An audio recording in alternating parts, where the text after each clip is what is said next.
This is my new ব্লগে আপনাদের স্বাগতম। নিশ্চয়ই ভালো আছেন, আমি আপনাদের দোয়ায় অনেক ভালো আছি।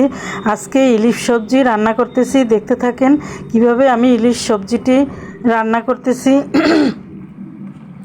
ইলিশ সবজি রান্না করতে তেমন কোনো ঝামেলাই হয় না, কষ্ট হয় না, কিন্তু খেতে অনেক মজা হয়।